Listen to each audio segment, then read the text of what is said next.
Ladies and gentlemen, this is your main event of the evening. Introducing, from Damansara Uptown, Kuala Lumpur, Malaysia, weighing in at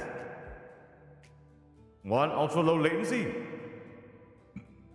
He is your fellow Uptown low life, Cornelius. So, yeah.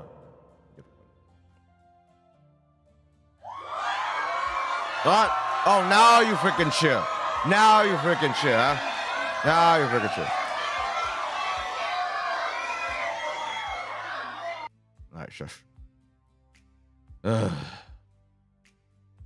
Oh, now you show up, Ryan. Now you show up. Where were you when I needed you, huh? Where were you when I needed you? Constantly setting, my chat's constantly moving like molasses. I keep getting compared to Twitch chat. Wait, that's not even a fair comparison. Twitch is Twitch. YouTube is YouTube.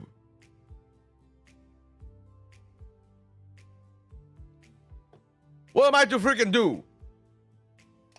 I'm a wrestler, not an IT guy.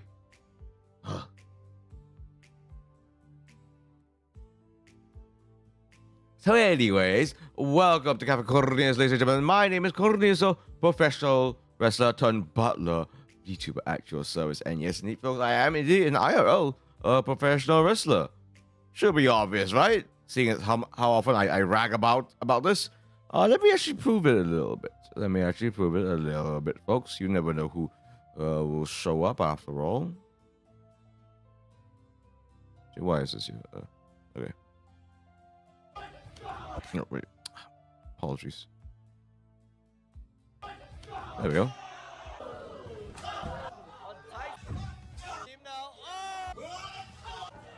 There we are. That should be proof enough. YouTube is already becoming and Twitch is becoming more and more totalitarian. So what the hell am I supposed to do? I'm used to Twitch by now. I've been streaming on Twitch for 2 years. If you want to go watch Twitch streamers, go watch them on Twitch. See how fast they get banned because they keep skirting the rules over there. Meanwhile, so I'm trying my best over here.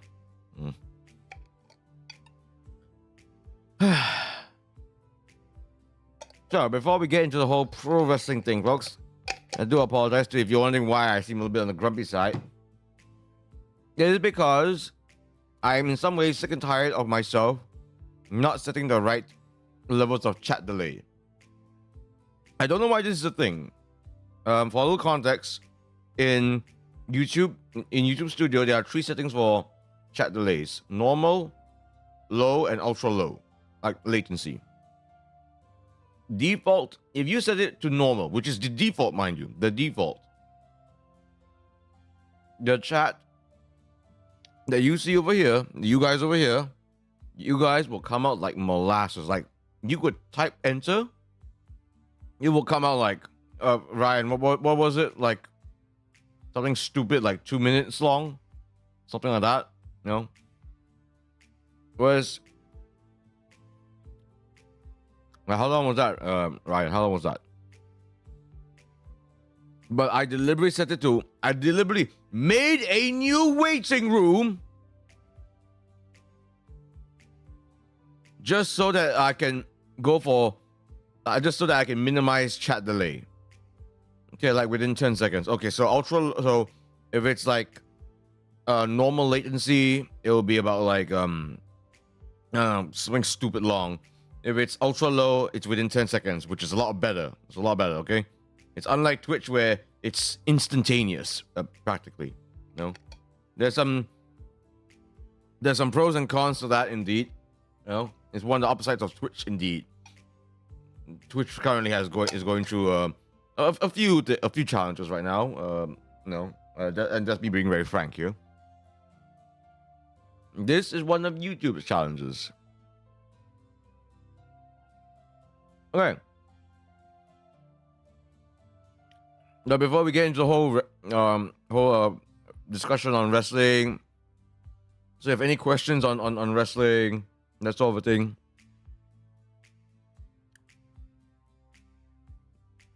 please feel free to ask. But in the meantime, let me just explain this again. This is my loan anniversary coming up.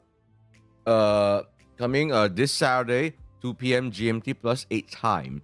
This is my second time essentially celebrating my my anniversary. Basically, when I debuted on this channel with this model proper, with the setup proper, all that jazz. The Cornelius know that you know and maybe love me for, baby. And yes, if I were to reach 666 subs, the dreaded 666, I will play League. Not on the Saturday itself. I need time to prepare for that. But I will eventually play League, and I will bring in some friends to play League, because I know there are some friends that do play League. I wonder if they'll still be my friends once they see how horribly I play. Yeah. Hey Ryan, do you play League? Ryan, do you play League? Ryan, you are playing League. You are playing League.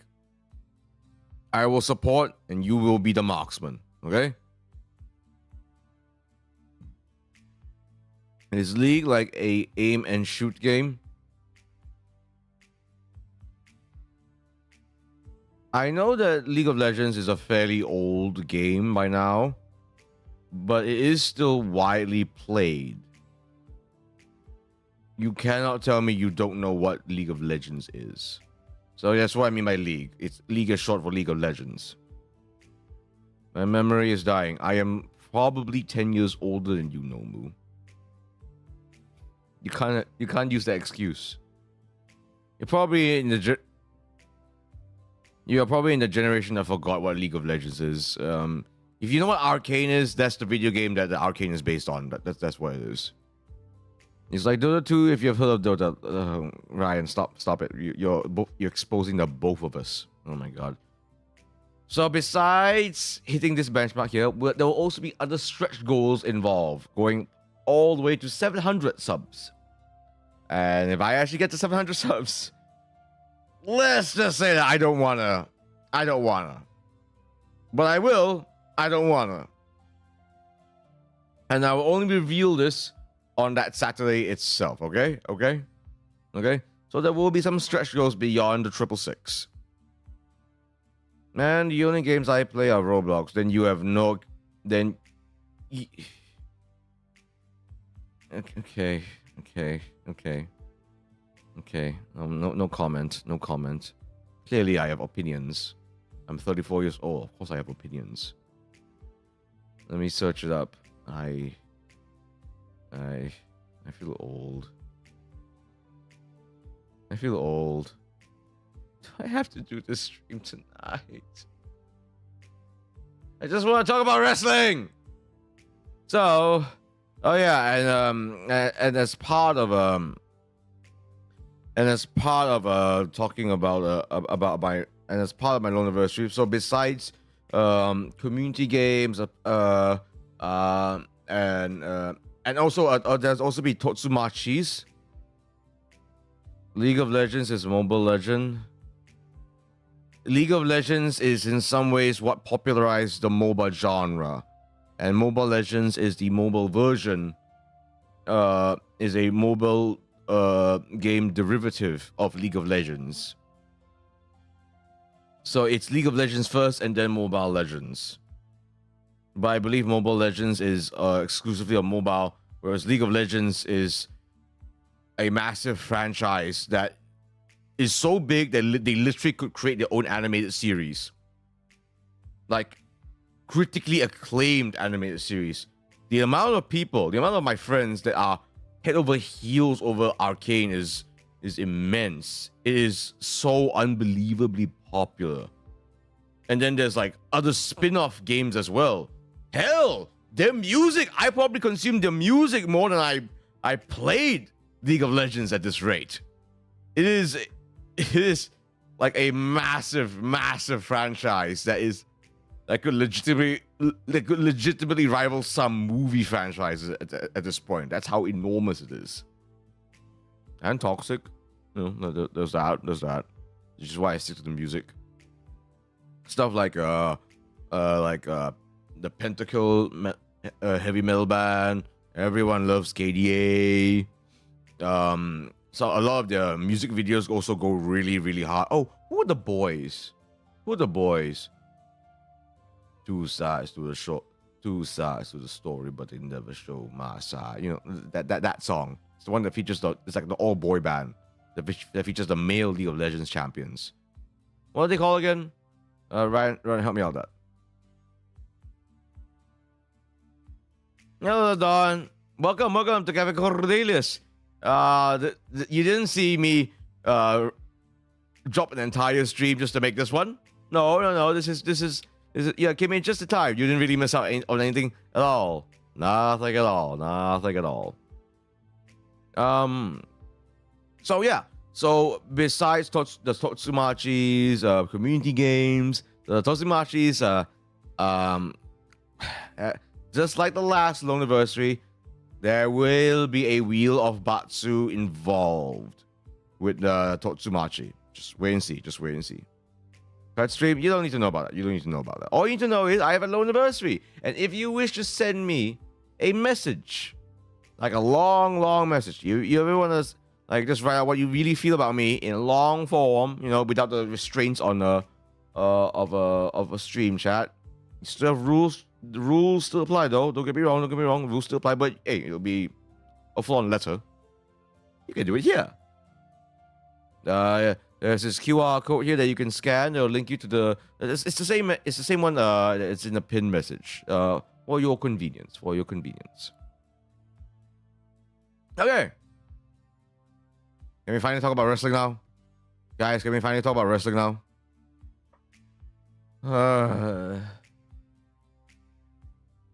Oh, you really pinned. Wow, Ryan, you really pinned that message as opposed to everything else I sent in the moderator chat. Fine, sure, thanks. Can you tell I'm just fed up with the whole ultra low latency thing? Because I know that my chat being delayed is an issue. But my God, I keep forgetting that it's an issue and it's just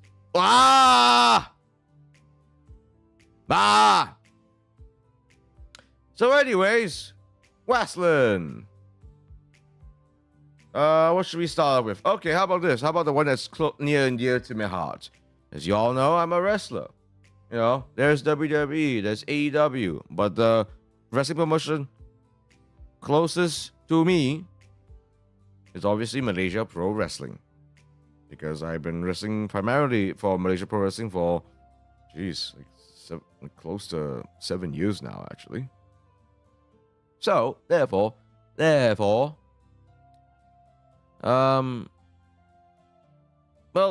the last event was Champions Quest. We didn't. I'm sure I touched upon Champions Quest a little bit in the previous weeks. I don't think I've not really talked about it much, have I? Now I don't feel I have. Have I, Ryan? Oh yeah. Speaking of which, Ryan, you were there as an audience member, which is cool. But like, you didn't want to ref. You came all the way just to watch us. But I'm really flattered. Don't get me wrong, I'm really flattered. But like, if you were in my match, I could have done a little bit of shenanigans with you. From one YouTuber to his moderator. We could have done a little something. Could have gotten me the win. Just saying. If you were there in the ring with me against Raj, I want you in the ring with me. Why weren't you in the ring with me, Ryan? You're just watching like a hapless bystander. Why? I wasn't booked.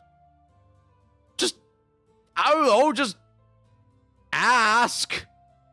I'll message management next time. I'll message management. Hey guys,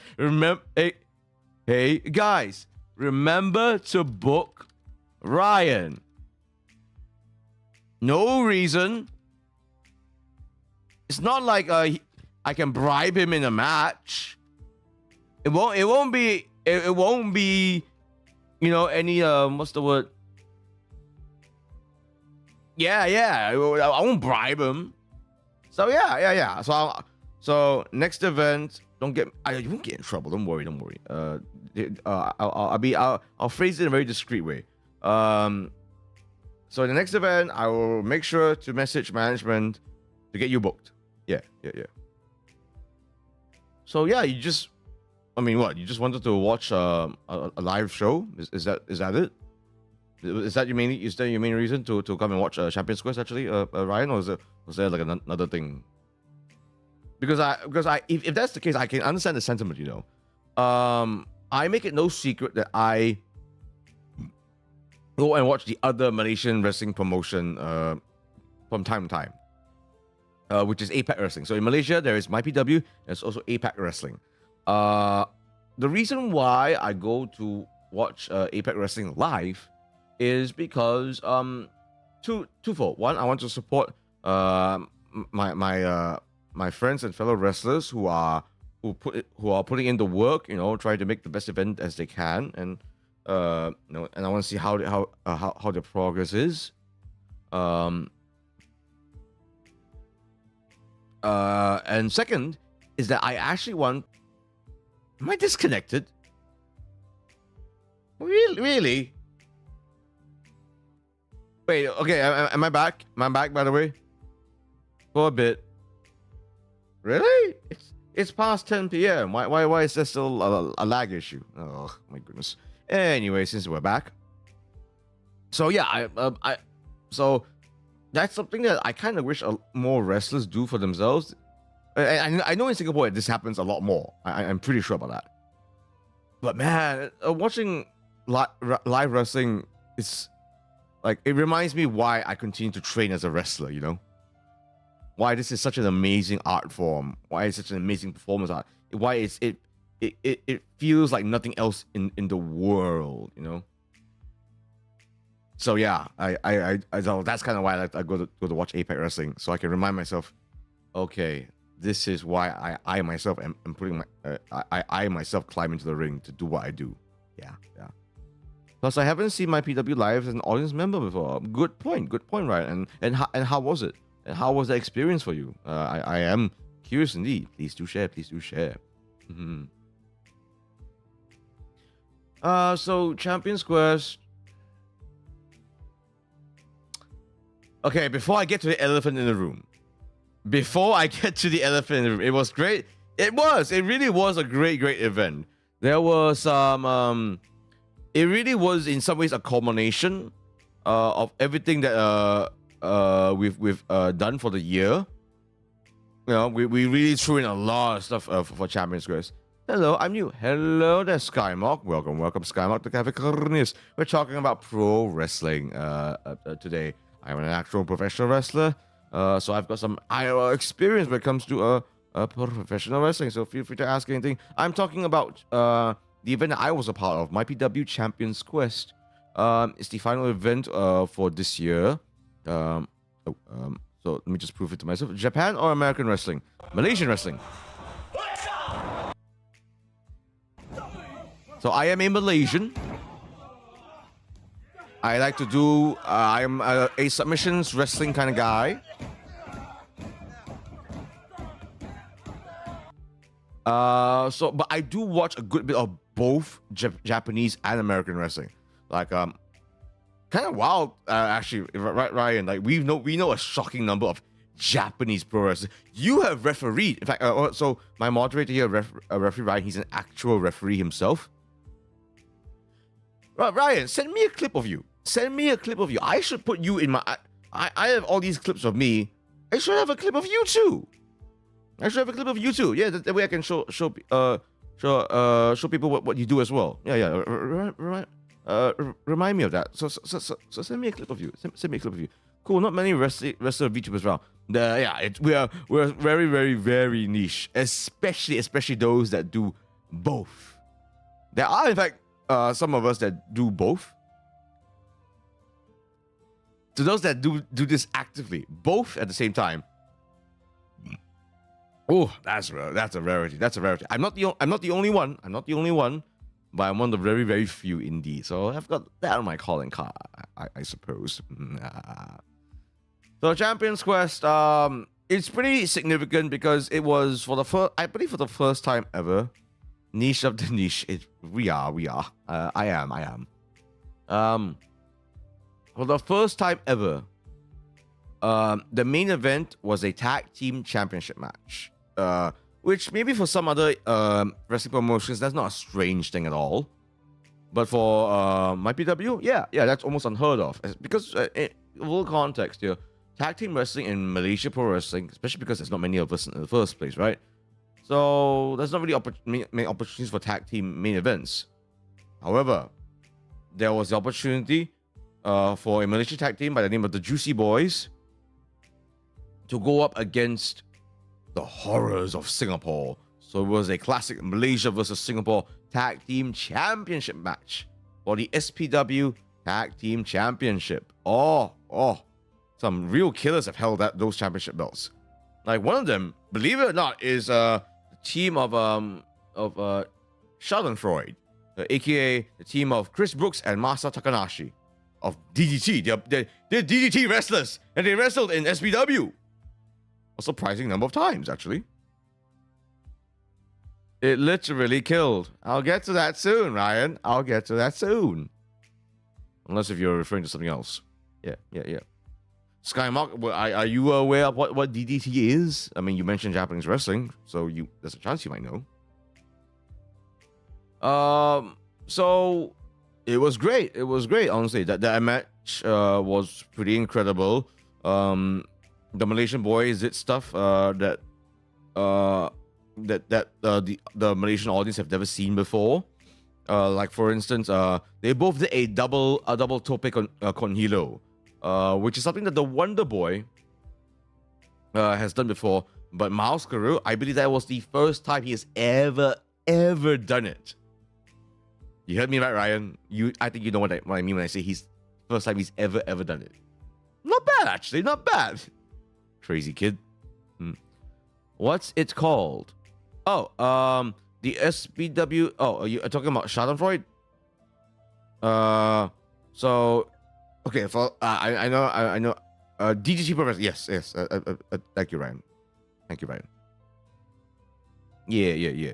So, two of the two mainstay wrestlers from DDT, Chris Brooks, who's currently the freaking champion, and Masa Takanashi, they have held the SPW Tag Team Championships several times actually.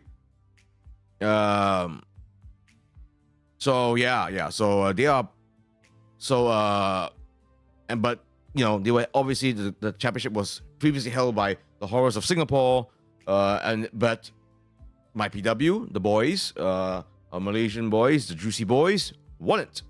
They won the tag titles once. It feels like they held on to that tag title. It feels like they held on to those tag titles for like forever, actually. Yeah, it feels like they held on to it for like forever. No, but I could be wrong, right? I could be wrong. Yeah, they held it quite long. Yeah, I'm right. So I'm right in that sense. So the Horrors of Singapore obviously will put up a huge fight because they are a pair of big boys. One broad, the other one stupid, like long and sexy. Don't tell Gore I said that. Don't tell Gore I said that. Yeah. That 421 days. Good gravy. I did not realize it was that long. Jeez.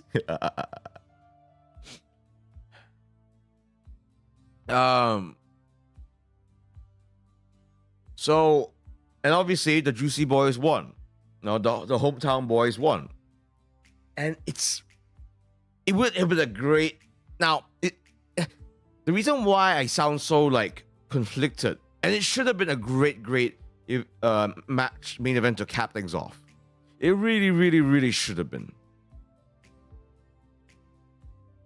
But something happened. Unfortunately. So far, you are the only wrestler who does VTubing as a wrestler persona. The other I've seen is just having a wrestler as a VTuber persona, but not a real wrestler. I know at least two others. I know at least two others who are both VTuber and wrestler.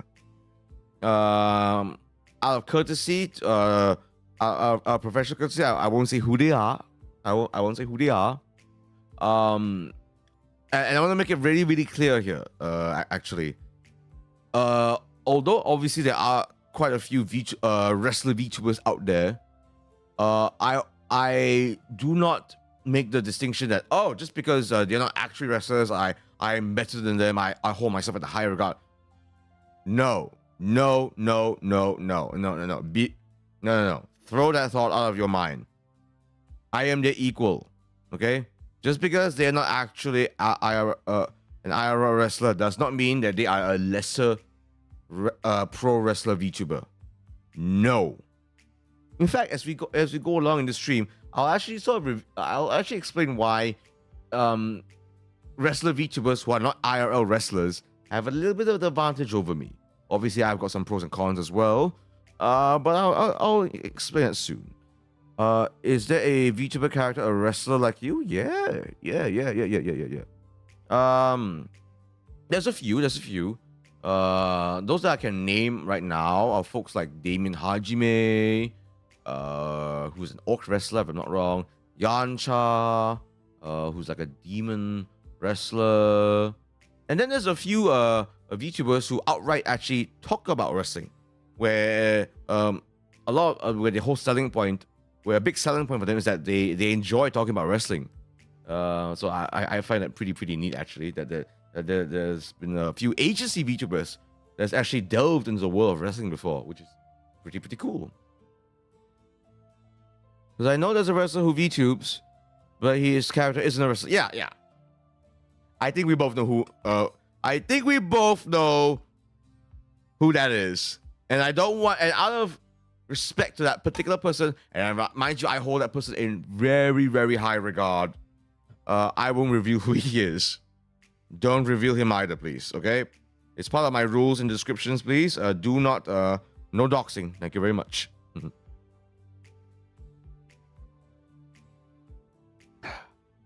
So, Ryan, you can help with this as well because you were an audience member after all.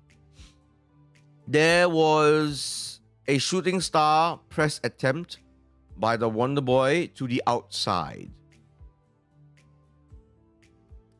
Maybe in hindsight, he should have changed that up to something else. No offense against the Wonder Boy, but he perhaps should not have done that. Because what happened was, I think it's okay for me to explain a little bit on the whole situation. Is that he attempted to do the shooting star press, but it ended up looking like a gigantic diving senton to the outside. So he did not rotate at all. So he completely missed his mark, and he landed on a second. In other words, one of the ring crew. A wrestling trainee. I won't reveal who exactly this particular trainee is, especially because this person hasn't debuted yet. But if that particular trainee was not there to barely graze the Wonder Boy, it would have been far worse than a concussion. That's for damn sure. I'm not even sure if the match could have continued at all. The match continued, mind you. Wonder Boy managed to get up and finish the match. Like they even pull off the tag team finishing maneuver, the wheelbarrow a vaulting famouser. Like Wonder Boy carried a Dr. Gore up for that. Just insane. Just insane that he actually managed to get up. Like when I tell you that the entire theater, it felt like the life was sucked out of that theater. Everyone just went dead silent for just a few seconds. Glam Slam plus Famouser. Yes. That's the move. Have you ever felt that feeling before, Ryan? I might have felt it in another different event before. Maybe.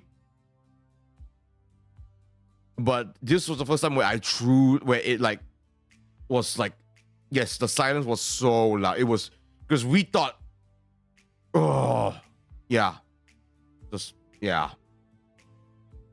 You know, I get that. That one of the boys' mindset was, you know, he wanted to do the biggest damage, do the most, because this was in the because like this was because you could tell that this was reaching near the end, the climax of the match. He wanted to put all the stops, but I don't know. Maybe technique was wrong. Maybe he was a bit gassed. Maybe he slipped. But oh, that could have been like, you know, wrestling is already inherently super dangerous. That was a risk that was a little bit miscalculated, unfortunately. And mind you, Wonder Boy admits as such. Yeah. Well, there was one incident happened the week before in Singapore, but nothing competitive. Yeah. Okay, I know what you're talking about. There was an attempt to German suplex someone to the outside, but the trajectory for that was a little bit wonky. So that particular wrestler, his head could have hit the apron, but luckily there was enough people to catch that particular person. So the ref that was outside really helped to really cushion the impact for that. So that was like rare. So hats off to that particular ref, man. Here he freaking saved his life. Whereas what happened to the Wonder Boy, he basically dove to the outside. That particular trainee that caught him, he had a massive bruise. He was in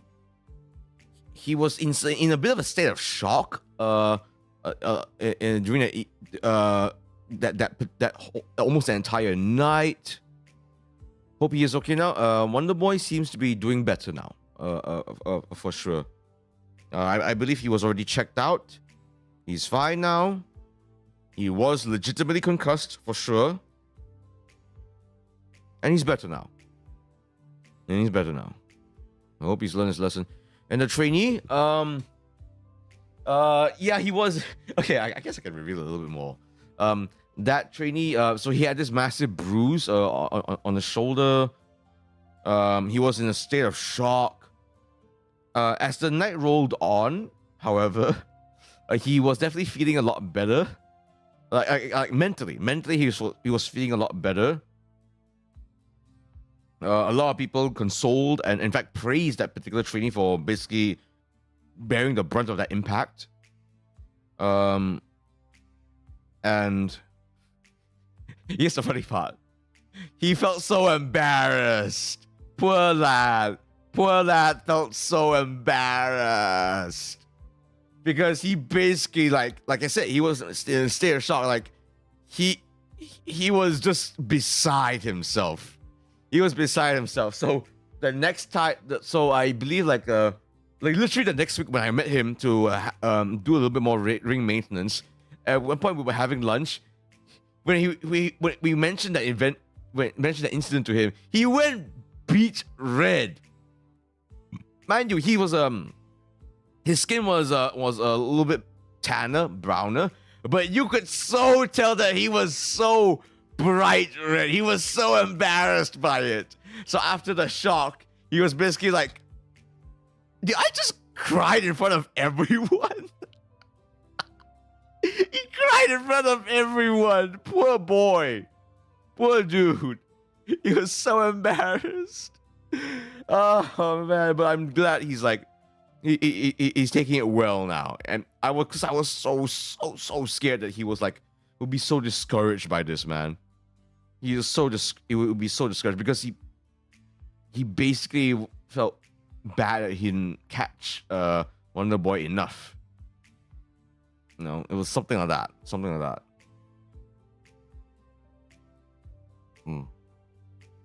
So thankfully. So that unfortunately was the elephant in the room to cap off Champions Quest. Welcome, Jason. Discouraged? I thought the trainee was the MVP. He was. We made sure to inform him as such. It's just unfortunate that, like I said, it wasn't his burden to bear, you know? It wasn't his burden to bear, but he ended up carrying a bit of that burden, unfortunately. Thus is pro wrestling. We risk our lives every single time we enter the ring. Like, I'm not kidding. I mentioned this before. I have literally seen in a Hong Kong documentary, Ho Ho Lun experienced a stinger on his neck from a body slam, which is like, if you know how that move works, you know that it doesn't really affect the neck.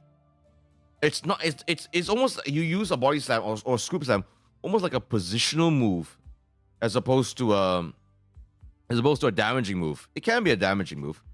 Stinger, yes. So a stinger is like you basically feel like your whole body feels like it's stinging. Your neck feels like it's like almost like, not say paralyzed, but like it feels like there's a nerve blockage, that sort of a thing. Also, welcome Z-san. The heck are you doing here? For all the context, folks, Z-san here is the boss of Project Orbit, which is a Malaysian VTuber agency, of which one of its members is obviously Elfie, who is an old friend of mine. She's very cute. She is. I used to know her as the memory loss elf. Now she's like the divine oneness. Even though for a lot of us, she will always forever be no, I don't even quite Zizan.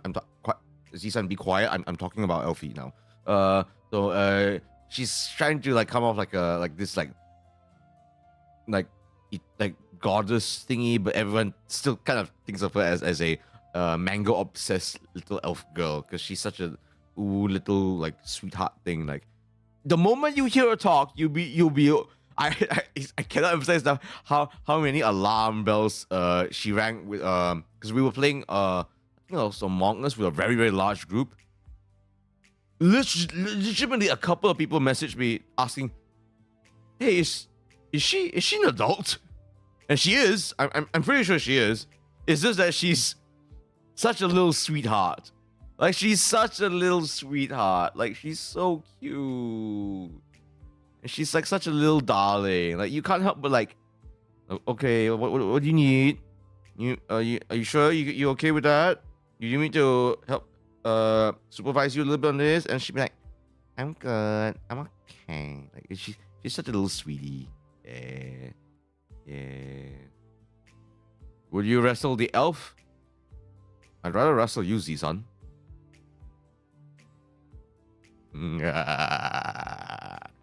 Yeah. Elfie would be the... I want her to do commentary. And just say the most off-kilter stuff. I want her to be next to Johan, who is a very good commentator. I know some very good. I imagine if she's like next to someone like Michael Cole, and she's just like, "Oh wow, they're flying!" Like, it'll be so cute. I want to see that. I want to see that instead. No, I will never put Elfie in harm's way. How dare you insinuate? She's your VTuber. How dare you put her in harm's way? I know how to find you. So I need to stop talking about Elfie, because I can legitimately go half an hour talking about just Elfie. Like I said, she's an old friend, and I dote on her. Everyone knows this.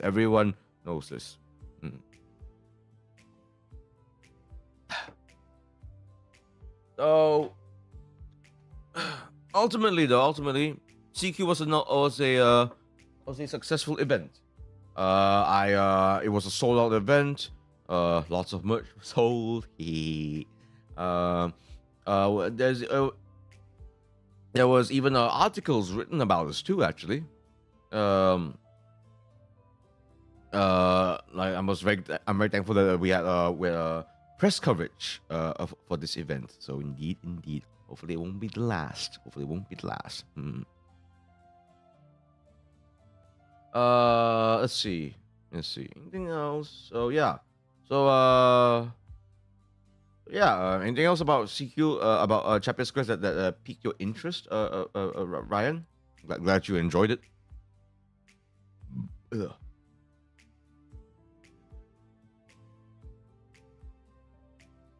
Let's see now. If you guys want to ask me anything pro wrestling related and all that jazz, next event when? Next year. I don't want to give out an exact date yet, but all I'll say is that it won't be early next year. That's all I'll say. Usually we'll have an event early next year. It might not be the case for next year. I'd rather not reveal the reasons why, but essentially we try to be careful about these things. So we try to really be careful and engage when's the right time for it. And for next year, it will be not, I wouldn't say in the middle of next year, but in between, it will be slightly later than early next year. That's all I'll say. Sorry, I had to step over and say what I missed. I basically doted on it. I basically talked about an old friend of mine who's a fellow VTuber who I very much dote. She is the biggest sweetheart in the world, and I wish nothing but the best for her. And she is like just someone who has so much potential. I'm doing it again. I need to at least come by once to any of your event. Oh, I will definitely message you about that. Do not worry, Z-san. You know that I don't hesitate to bug you on these things. Okay, so that's Champion's Quest done. Let's see now. Okay, speaking of injuries, War Games. So I'm gonna focus primarily on the men's War Game, which is the one that featured, I suppose, the OG Bloodline versus the new Bloodline. This was a massive event. Featured 2 rings, 1 cell, multiple wrestlers going in 1 by 1-ish. I saw War Games with my grandpa. Oh, that's awesome. You watched it with your grandpa? That's class. That's a classic way to watch it. Were you like there live, or were you watching it on the television? How did you watch it? At home. Lovely. That's awesome. You get to share that with your grandpa. Oh, I'm jealous. I actually know of a few wrestlers actually that were directly inspired to become wrestlers because of their grandparents actually, or their fathers. Yeah, like a few. I think Ryan, you might know a couple yourself actually. So that's totally a thing. Yeah. That's awesome. Were you watching it live? Did your grandfather enjoy War Games? In fact, the thing I'll say about that particular match, I want to focus on that because I guess we're focusing a little bit on injuries. I guess that's unfortunately the sort of like the running theme for this whole stream now is injuries. Unfortunately, there were at least 2 major injuries in that men's War Games match. One of which kinda, but he's more into the 1 ring events. 2 rings is too much for him, lol. Yeah, I can understand that War Games can be a little bit overwhelming because it's so elaborate. Even the entire premise of it is so elaborate. It's a little hard to follow. I totally understand that. He's old school. Isn't War Games old school? Like, War Games has existed since the 80s. Again, don't get me wrong. I get it. It's it's a very, very unique stipulation. The fact that we're getting it almost on a yearly basis is kind of insane, actually. Because it's so elaborate a setup. 2 rings, 1 giant cage. 2 rings since the 80s? Yeah. War Games is not a recent development. Let me actually Google this very quickly. If I'm not wrong, War Games was the whole idea of War Games. This stipulation was invented in the 80s at least. Let me see that. Let me just check it out very quickly. Created by Dusty Rhodes in 1987. Yes. So this was something. So like I said, it originated in the 80s, and it only returned to WWE very, very recently. Well, he's missed them all. Lamar, can't blame him though. Yeah. Does he make war games? Yeah. I'm basically looking at the Wikipedia here. I don't see why this information would be wrong. So yes. It was. I suppose it was his idea. Originally used in the Jim Crockett promotions of the NWA, and then held annually in WCW. So maybe your grandfather was more of a WWE guy. Oh, sorry, I don't know why my model did that. I've been going through a bit of a lag spike right now. Apologies, folks. Apologies. Things seem to be better now. So yeah. So the war games format has been around for a fair while now, actually. And unfortunately, with the existence of war games, there came some unfortunately rather severe injuries. But in fact, R-Truth started his career in JCP. He will outlast us all. R-Truth will outlast us all. Who knows? Maybe he'll even outlast WWE. You know, fingers crossed. It's just insane that man, R-Truth still looks like just, he looks so good and he moves so well. Like, you cannot tell that he's in his 50s. Is he in his 50s by now? I think he is. We are coming to an interesting era where a lot of wrestlers, because of how much more carefully they're taking care of themselves, in general, how well people in general are taking care of themselves, we're seeing a lot more longevity with wrestlers these days. So people that are in their 40s can still not just go, but they're in their prime in their 40s. R-Truth looks like he's in his 30s. Oh yes. Yeah, Graham's a WWE man or local wrestling, but he's not really an avid fan. No, nothing wrong with that at all. Nothing wrong with that at all. So local wrestling. What's his local wrestling promotion? It's okay if you're not an avid fan. The fact that you say that he is he also watches local wrestling, for a lot of people that does mean he's a bit of a hardcore guy, you know. But I totally get what you mean. He's managed to avoid injuries, I guess. The injuries really cut the lifespan. Some folks actually can get by pretty decently even with some severe injuries. It's actually amazing. Was I saying? Okay. So the two that I know of really well is Bronson Reed doing that gigantic tsunami from the top of the cage through a table. I don't want to dox myself by revealing the local wrestling. Not a problem. I am assuming America. I'm assuming this is based in North America. I'm assuming.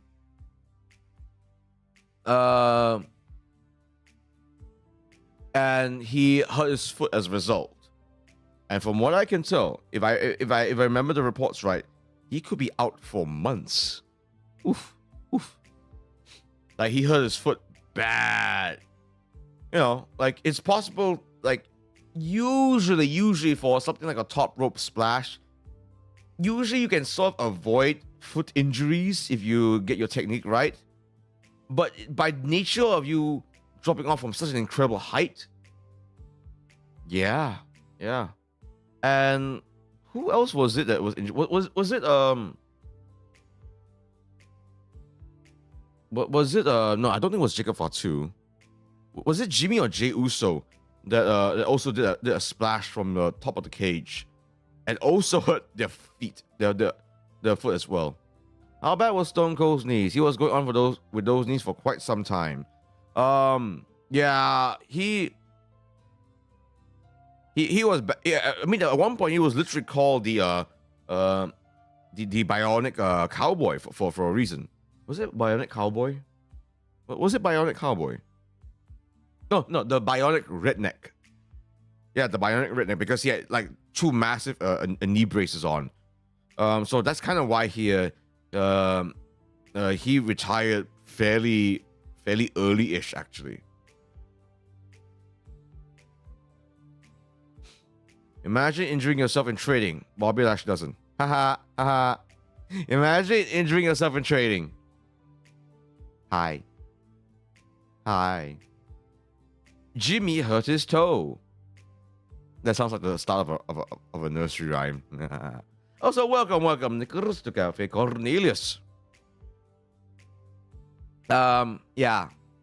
Guy that hurt himself in trading. Right here. And that's partially why I'm a VTuber. If it wasn't because of my chronic injury, which I'm still nursing right now and I'm still wrestling with, I don't think I'll be I might not be a VTuber, actually. I might not be a VTuber. The one thing that really surprised me was Randy Orton dislocating his arm during his ground pound taunt. Yeah, that's a case of him having it's the term pre-existing condition. He had hypermobile shoulders, which is something that he's had, I guess, since birth. So that was unfortunate. So that wasn't an. So I guess that's an injury, I suppose. So that's like a freak accident, a sort of a thing. Whereas so what I'm getting at is that the nature of the War Games cage means that the risk of injury is just greatly escalated to the point where two wrestlers are out indefinitely. I believe it's Jimmy and Bronson Reed. They are out indefinitely because of the severity of the injury. Elbow hurt for months taking a blue thunder bomb in training one time. Were you? Dang, that was unfortunate to hear. That can happen. Yeah, that sounds like a freak accident sort of a thing, unfortunately. That can happen. Wrestling and VTubing are scarily similar, except for the obvious physical fighting. Sometimes there is physical fighting in VTubing, as a certain pair of demon guardian dogs have demonstrated. I suppose that's a more extreme case. Like literally, a Skymark. I actually did a whole stream last week that compared VTubing and pro wrestling, actually, based off of a viral tweet, in fact. Yeah, let me link it in the chat here. You might enjoy this one. Wear pads, folks. Wear pads. Sometimes, and don't get me wrong, wearing knee pads and elbow pads, that does help. Here you go.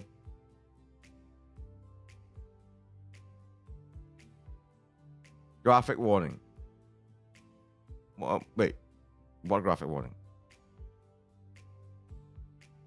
I had a cut right between my eyebrow and my eyelid.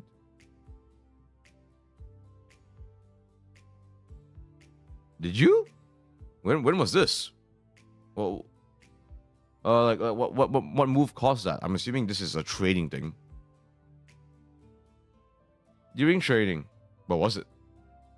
Because when it comes to injuries and Ref Ryan here, the one that everyone thinks of is the one where he was whipped with a kendo stick. Amanda Serrano style cut. I'm not familiar with that one. I'm assuming that's an MMA fighter.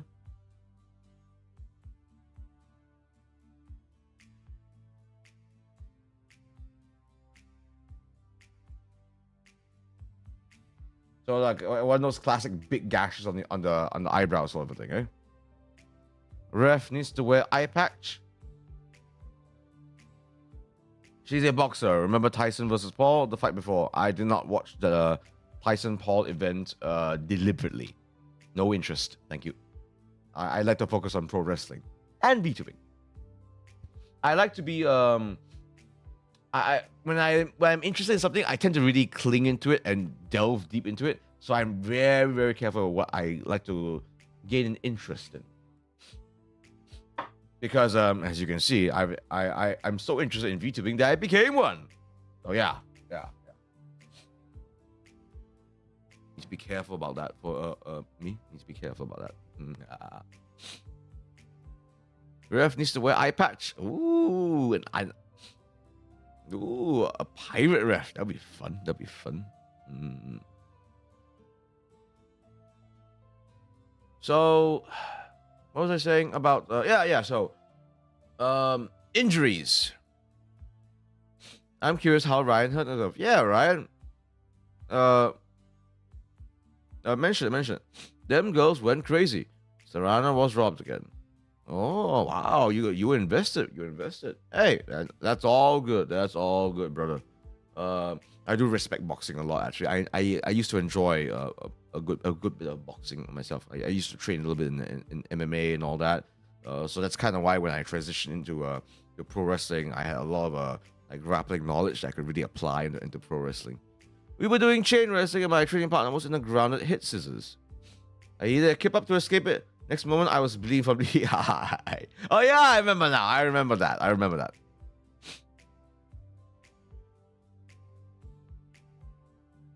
And then I think he hit Butler you from a result as a result.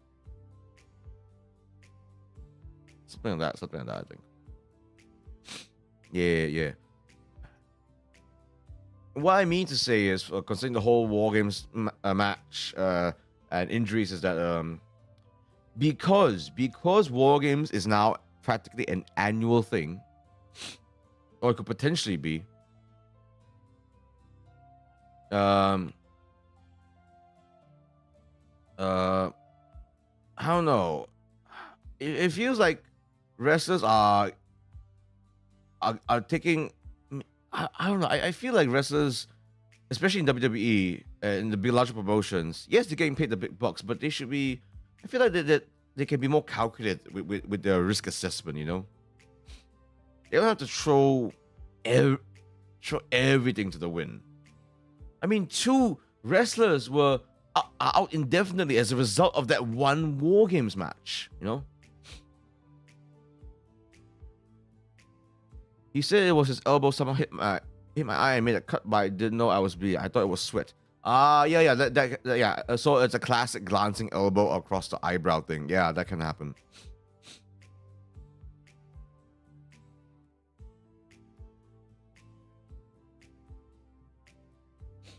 First of all, fuck Vince McMahon.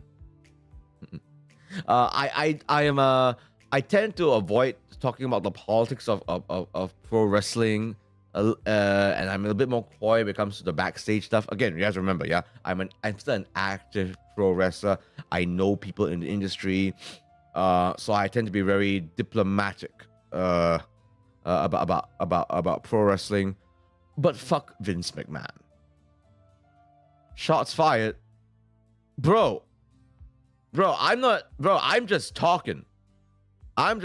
Shots were already fired by people in legal, by people who handle the law. Son of a bitch had everything going for him. WWE is currently going through a renaissance right now, and he could have been a part of that. But who fucked with Vince McMahon? Vince McMahon fucked Vince McMahon. So Vince McMahon can go fuck himself. And that's all I'm gonna say about him. Yeah. Hi Hamlet, welcome to Cafe Cornelius. Hamlet is a good friend of mine, a fellow streamer, amazing Apex Apex Legends player. I believe are you still doing like GTA like streaming primarily GTA or something? He's helped and hurt. Don't get me wrong, he's the boss. He makes decisions. So he's in the natural position to help and grow the industry, because his decision making has weight to it, has impact. But he fucked himself, man. He fucked himself. I haven't streamed in a while period. Oh, that's okay, Hammy. That's okay. As long as you're doing well, that's perfectly fine. Couldn't agree more. WWE wrestlers get a better working environment too. HHH is absolutely cooking with the storylines right now. It seems so. It seems so. I'm not to say everything's hunky dory in WWE. You know, nothing is nowhere is perfect. But what little I understand with WWE's behind the scenes stuff, and mind you, unless if you're actually actively in WWE's operations, no one should assume that they know that they really do know for sure. You know, what actually goes on behind the scenes. But it does seem that things are a lot chiller behind the scenes now. You know.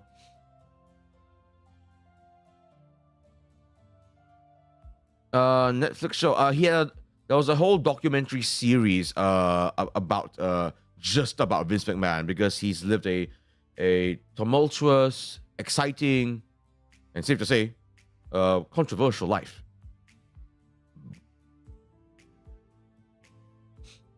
It's Vince McMahon, of course he has one. Yep.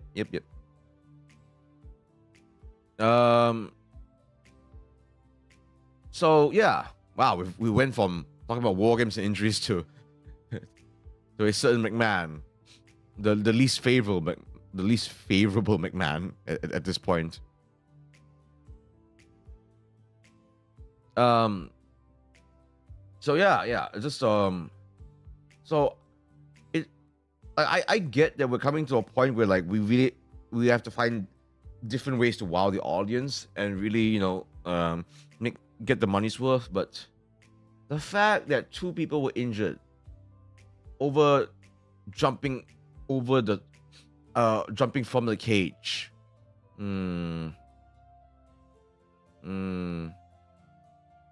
Also, Skymark, let's avoid talking explicitly about politics. Yeah. Is it part of my rules?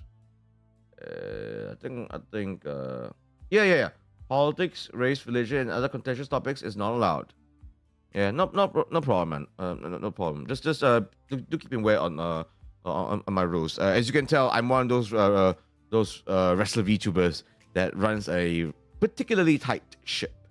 I know some folks aren't into that sort of a thing, but I've seen what happens when other VTubers let the rules be slide a little too much. It was Bronson Reed and who else? Extra tight. Yep. Hamlet knows how much of a stickler I am. I think it was Jimmy Uso. I think. Let me check.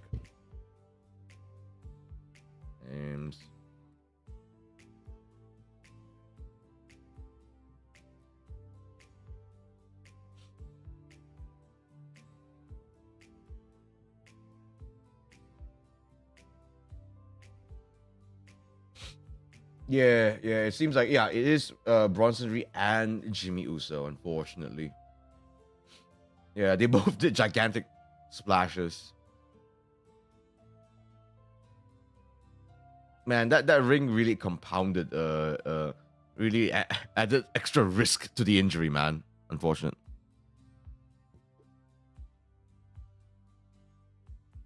Oh wow, both of them. Yep, both of them. The fact that it was 2 out of 8 of the wrestlers involved, I don't think that's a great statistic to have, frankly speaking. When's the next show? When do I get to see Ref Ryan again?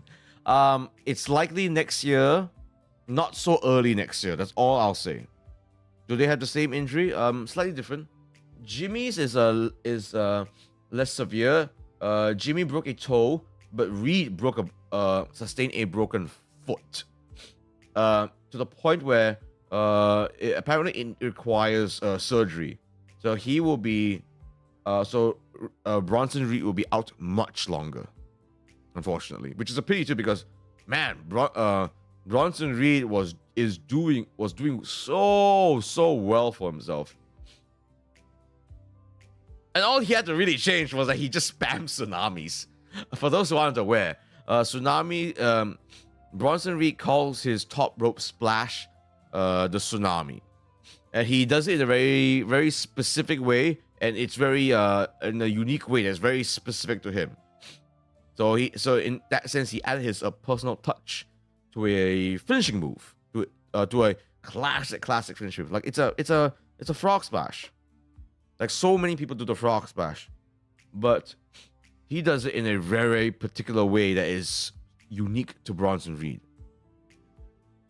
How did the opponent survive his off-the-cell tsunami? I believe. Hey, wait, Skymark. I thought you were watching War Games. I believe was it Punk that grabbed Roman away from the table, and so Bronson smashed through smashed through the table. Just he raw dogged the table. Punk removed Roman out of the way. Yeah, so I did remember. Yeah. That was dramatic as all hell. Insane that just because his foot landed just a teeny bit on the mat, and that completely wrecked his foot. Just a little bit. I'm just a little flabbergasted that happened.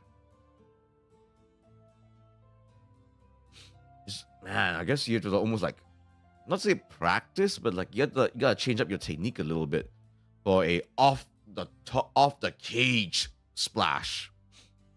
He walked out of the ring. He walked. Damn. I didn't really watch I watched mainly the highlights, so I didn't really watch that match. Man, that is insane. That is insane.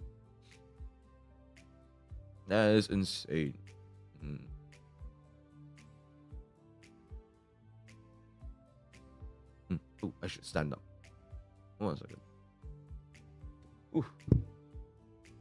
And also, so that was War Games. That was a little while ago. I guess we're still sort of feeling the effects of War Games a little bit, both in terms of storyline, in terms of who's healthy.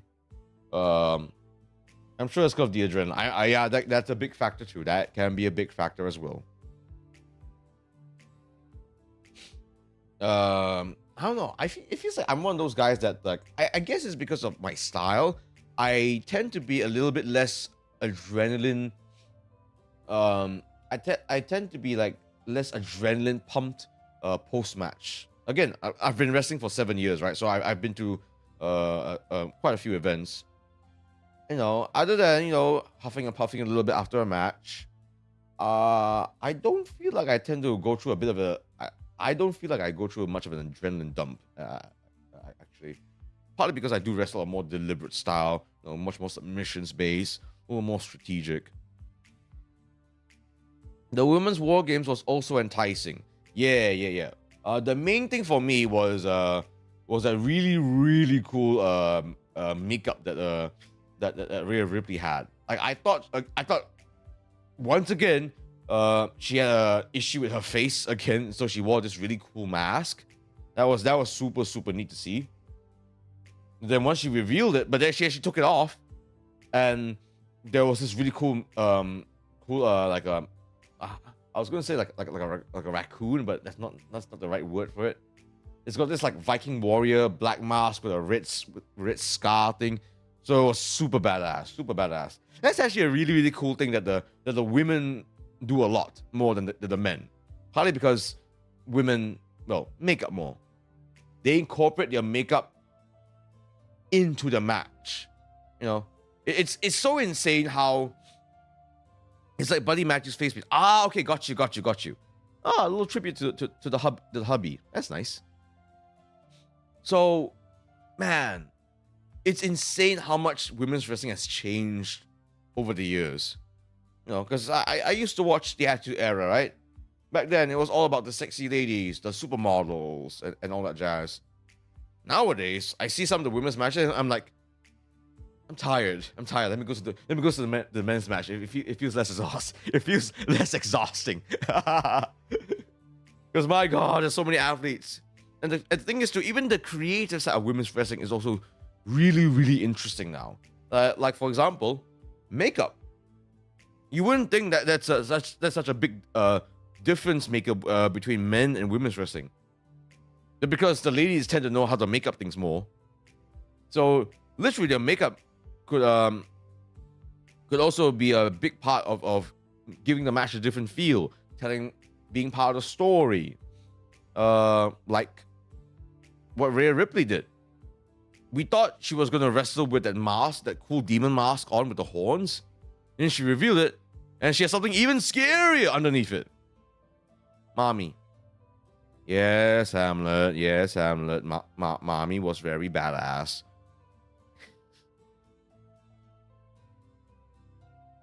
So many VTuber wrestlers, specifically female VTuber wrestlers, are head over heels over Rhea Ripley. I heard my queen statement just pop up. You see what I mean? You see what I mean?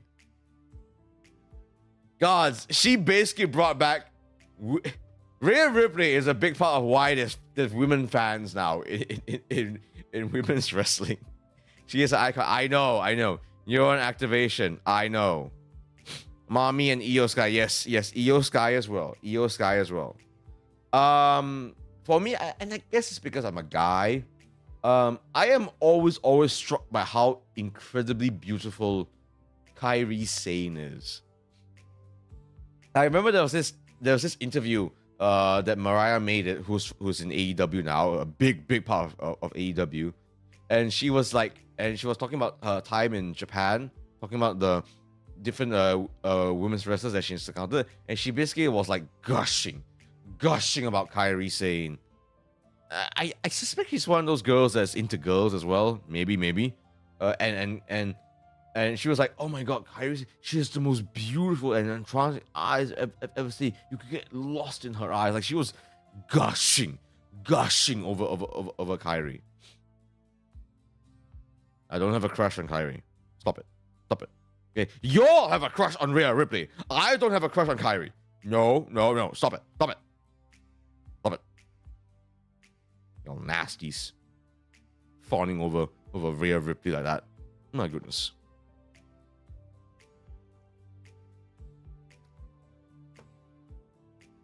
What's wrong with a little crush? Nothing. Oh man, only in wrestling can supermodels kick your ass. I mean, that's the crazy thing. A lot of wrestlers, yes, are kind of like supermodels these days, but a lot of them aren't. Io Sky is not built like a supermodel. Rhea Ripley is not built like a supermodel. Yeah. So no, not like a Giselle Bundchen or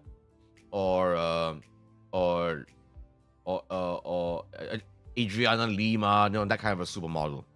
No, all sorts of body shapes and sizes.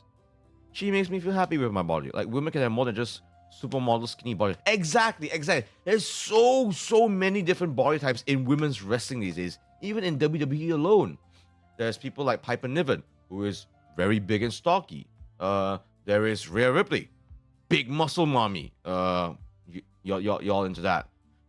There's obviously the tall, lanky supermodel types. Indeed, I'm thinking like Charlotte Flair, and then there's the women who are a little shorter, a little stockier.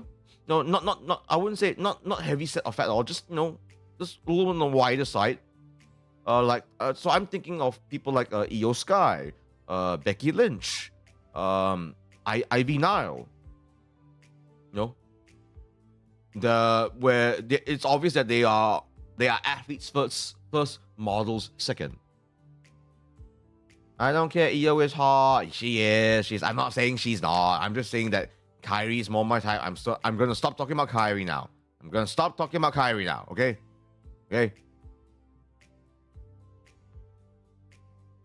Is she? Because okay. You understand this from you guys. Because these lady wrestlers, I'm kind of not kidding when I say that my degree of separation to these WWE women's wrestlers is really not far at all. I bet with Rhea Ripley, it's like 2 to 3 degrees of separation. So I know someone that knows someone that knows Rhea. Like, that's how close knit the pro wrestling community is. Obviously, I have no ties with WWE. Of course not. Of course not. But we know people. But what about Zanwen? Oh my god. Do I have a photo of him? Do I have a photo of him? Do I actually have a photo of him right now? No, I don't. No. Basically, Zanwen is like in my PW, he's an Australian wrestler that comes to my PW from time to time, and he's he's built. He's jacked. Think Bobby Lashley. Think Asian Bobby Lashley, but with hair and a extremely chiseled chin.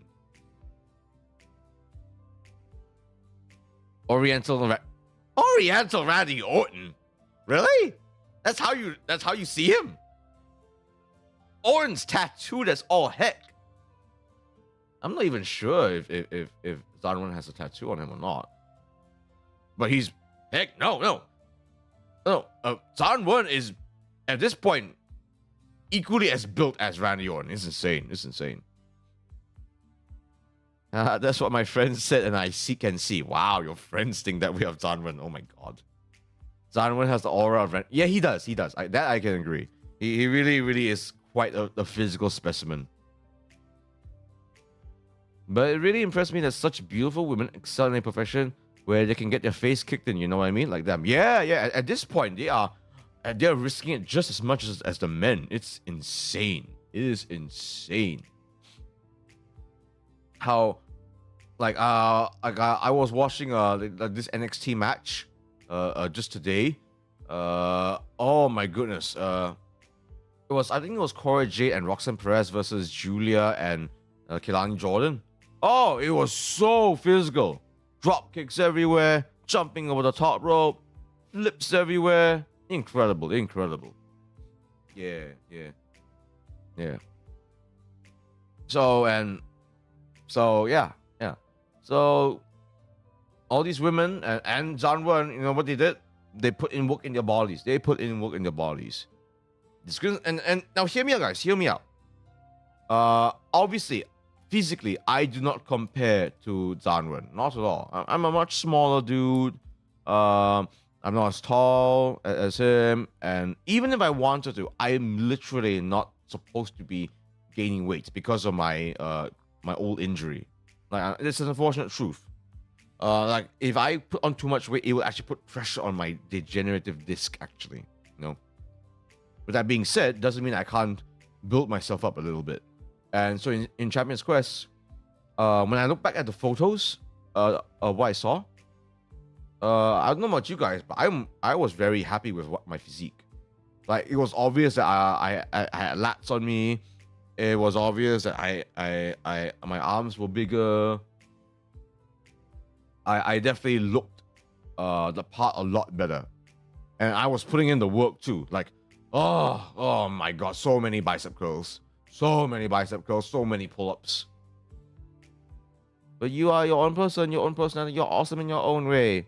Hashtag always low. Hashtag always low. Thank you, Hamlet. I do appreciate that. And yet, Zanwen still gets brought up. Thanks, Ryan. On my own channel, too. But yeah. I was pretty happy with my physique. And I intend to keep it up, too. Will I ever get to Zanwen's lofty heights? Probably not. But I don't mind aiming for it. That's for damn sure. Yeah. Actually, Ryan, I mean, like, you and Hamlet were eyeing me. In the audience, was it obvious that my physique changed a little bit from the previous event? Actually, I mean, could you tell from that distance?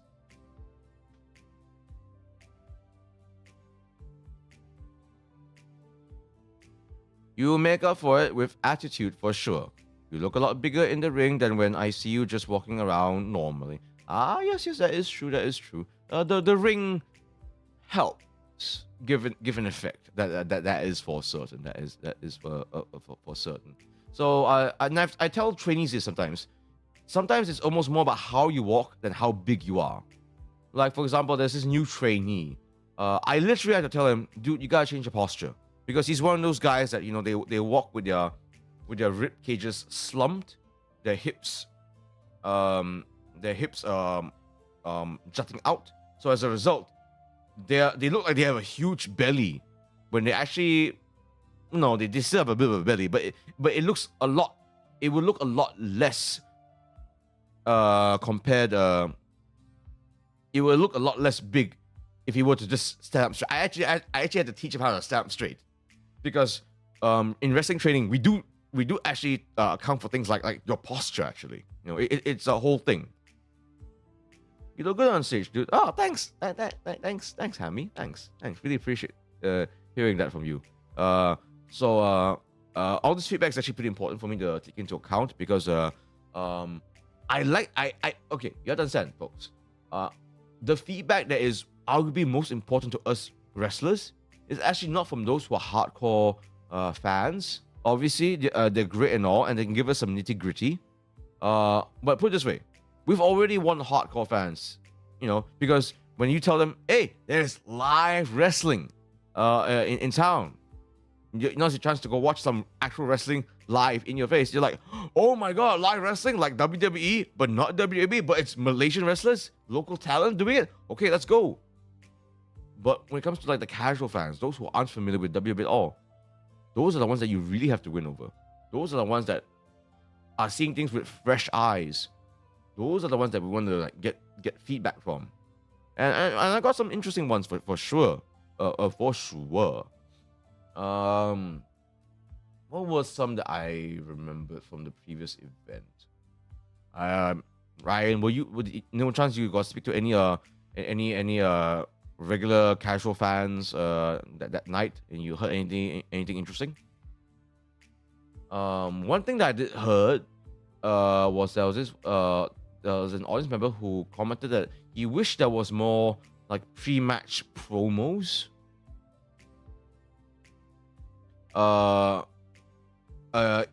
And so he wanted like almost every match to have a pre-match promo. There were at least 2 matches that had pre-match promos. So the idea is that this will they'll be like smack talking a little bit. It'll get more heat. It will get the crowd more riled up, more invested in the match emotionally. I agree in that is a good idea, but maybe not for every match. The fact that we already had 2 of those already in Champions Quest was already quite a good bit already. But if there's too many, they'll get repetitive, and not everyone can do live promos. Let me just tell you that right now, okay? In my PW, I am one of those that absolutely can. I am 100% a mic guy, a Sky Mock. Like, I literally, like, you know what I do, guys, to those who aren't aware? I literally, when the announcer is announcing me, I will literally grab the mic and announce myself. I'm one of those wrestlers. A friend of mine loved the show and was wondering if there's any plans to make it into a live stream with proper production and stuff. Unfortunately, no. I don't believe there's any plans for anytime soon. Part of the reason is, yes, cost. It'd be awesome to do live stream of these. For example, Setup Thailand does do indeed do live streams. So if you ever want to catch them, go check it out. Setup Thailand. They're a Thai wrestling promotion. They recently had Keno. They had Zack Sabre Jr. They had El Phantasmo. They're doing incredible work. They have Maru Fuji in an upcoming event. Oh my god, Maru Fuji. Yeah, I'm jealous. I'm a little jealous of that. But live streams, unfortunately that's kind of pricey. That's kind of pricey. So we have to really be careful a little bit. Ultimately, unfortunately, my PW is a bit of a smaller production.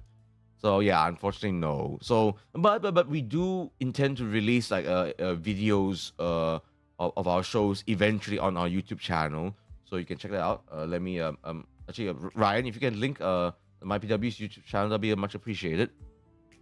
When I realized that wrestling was staged or predetermined, the first thought in my head was when Ray got beat by Batista. I was glad that they never hated each other. Ah, yes, everyone has to go through that stage. Everyone has to go through that stage. I think back in the Attitude Era, when the internet was still a bit newish, it was still hard to tell sometimes whether it was actually real or fake. These days, heck, even WWE makes it really, really clear. There's so many documentaries that talks about the behind the scenes things. There's so many vignettes. Their social media makes it obvious as such. It's harder to have running storylines because there's only a few events a year. It's not like WWE where they have a running storyline that spans 20 episodes. That is indeed one of the difficulties. Indeed, MyPW at most will have like 4 to 5 events per year, and that's really, really pushing it. It's possible to tell storylines because because we can obviously do promos and release it to social media, release it on our YouTube channel. But for it to be an outright like a story arc, that's a little difficult. Not impossible, but it's difficult. Haha, my grandma thinks it was real the whole time and made me think it was too because I watched WWE when I was like a kid. She loved wrestling. Oh yeah, a lot of people do not realize, and a lot of people did not realize it. And I'll tell you exactly why a lot of people in Southeast Asia did not realize it. Because you don't understand. For us in Southeast Asia, for us, wrestling is something that's only on television. It's only on television. It's only on our kopitiams, on our mamaks, in our own homes, on our phones. Until very recently, the option to watch live wrestling did not exist. So if you go to a live wrestling show, guess what? After the show, things are a little more chill. You get to see wrestlers mingle with the fans. The wrestlers will go to the merch tables, selling our merch. Sometimes us heels. I'm a tweener, but I'm a little more on the heel side. Are selling our merch right next to their faces. It might give a snide remark here and there, but ultimately, it's a show, baby. And live wrestling very much exposes that to people. And that is, I think, one of the biggest reasons why a lot of people in Southeast Asia get worked by this. Hello there for Yuki. My, were you hiding a little bit? My ex-girlfriend thought Double Double was real. Then we sat down, watched episodes together, and it was Triple H capping Stephanie and marrying her at Vegas wedding. And I was like, yeah, that's probably not real. Yeah, it's stuff like that. It's things like that that will get people worked for sure. Yeah. So we're in a day and age where like it's harder to work people these days, as in like manipulate people, just cause like of social media and all that jazz. But that means that you almost get to have like a bit more fun with it. You get to see wrestlers like do goofy stuff. Like okay, like you guys remember Total Divas? You guys remember Total Divas, that reality show that featured primarily the Bella twins? You know what was the best part of that show? So obviously I'm not a regular viewer, but what of the clips I watched in it, you know what were the best parts? The wrestlers. So it wasn't the Bella twins trying to do their own projects. It wasn't them trying to build up a startup or stuff like that. No. It was them interacting with the other, especially the male wrestlers, and you get to see them being just stupid meatheads. It's kind of great. So stuff like that I'm actually kind of keen, actually. So like, okay, this is gonna sound so funny, but one of my favorite like wrestling related social media things right now is seeing Shayna Baszler rating stews. Like literally, she'll say a catchphrase in her own channel is "Another freaking Monday, another freaking stew." She will go to catering, grab rice, grab chopped chicken, and then grab like a soup. So it could be a variety of things. It'd be something like pumpkin soup, pea soup, minestrone, mushroom. And she'll dump that soup with the rice and the chicken and make I guess like an ad hoc stew. And she'll rate it. And yes, I doom scroll the hell out of that. She'll rate things from like 3 out of 10, 7 out of 10. It's stupid, it's goofy, especially from a wrestler who's always seen as a bit more on the serious side. MMA background, very much almost like an equal to Ronda Rousey in that sense. But there she is making stew and rating them. I love it. It's the best. And I do sort of do a bit of that on my own TikTok, on my own Instagram. You guys have seen it. I make mini vlogs where I walk around anime conventions, for God's sakes. It's great. I love it when one of my favorite things is when wrestlers get to do non-wrestling things, like promos, like doing interesting skits, because then you get to see wrestlers being characters outside. Like, for example, I was watching the first hour of the recent WWE Raw episode. I was actually like very impressed, especially particularly by Seth Rollins. Like, I thought he was cutting this promo on Punk, and I thought, oh wow, this is great. Like, never mind that it got a bit booed. It got a bit booed, but it was interesting. It was interesting, you know. It was fascinating. So I really, really like that. We're getting into almost an era where we are seeing a lot of like nuance from wrestlers, which is really, really interesting. It's kind of wild too. Like, if you were to look at guys like Sami Zayn and Kevin Owens and even CM Punk to an extent, they really do look like dudes that they really do like they themselves are paying members of WWE. That they are an audience member. But then they're like incredibly world-class wrestlers. But it's because they can come off so incredibly sincere and the acting is so good that, you know, they really do add a lot to a storyline.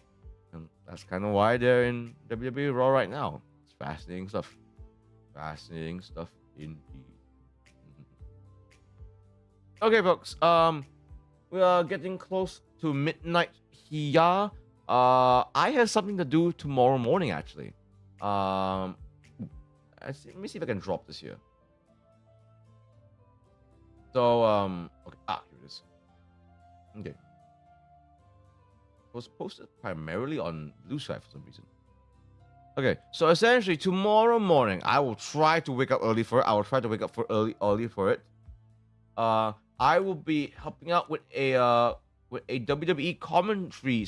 So it is a WWE 2K24 stream. It is being conducted by a fellow wrestling enthusiast VTuber. His name is Ruby the Slime, and he'll be basically doing a Monster Wrestle Toy for Thoughts special. And I will essentially be a guest commentator, so you guys can go check that out. It will be he'll be streaming this live on his channel, Juby the Slime on Twitch. So this will be 7 p.m. CST tomorrow.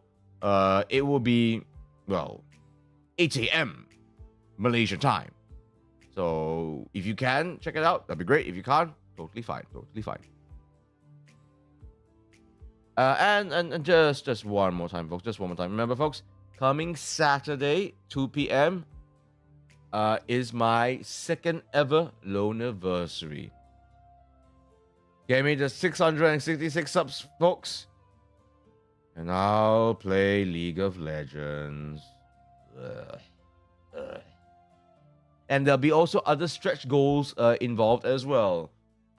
One of it, which involves pain. Actually, another also involves pain. A lot of them involve Spain, unfortunately. Yeah. Oh man. League of Low. Oh god, you know what League of Legends is. Yeah, babe. Just you. Come on. Come on. You're on my side here. Come on, it's you. Let's see. What was it? No, a lot of it involves pain. There'll also be there'll also be a Totsumachi as well, which basically means that I'm inviting, which it basically means call-ins. So I'm inviting a lot of my VTuber friends. Some of y'all know who you are. And they'll be coming in as guests of honor, and essentially we'll be catching up, chit-chatting a little bit, and we'll be we'll be shooting the shit. And you get to see how I interact with my VTuber friends, indeed. So look forward to that, indeed. Look forward to that, indeed. Oh, well, thanks, Ryan. he knows what he did. So yeah. And obviously there'll be community games as well. So, you know, I usually only do community games in special occasions such as this. So you get to play with me this time, folks. You get to play with me this time, folks. Coming Saturday, 2 p.m. GMT plus 8. The Totsumachi will begin around like 4 p.m. GMT plus 8. Oh, and of course, if you wish to send me a message, you may do so here, folks. It's also available in the pin message. You can also scan this QR code as well. So that's totally optional, folks. Totally optional. All right, folks. That will be it for tonight. Thank you so much for hearing me yap a good bit about pro wrestling. I hope tonight has been enlightening and engaging. Remember, folks, you can subscribe to me. Please subscribe to me. I'm trying to grow my channel. Please. It's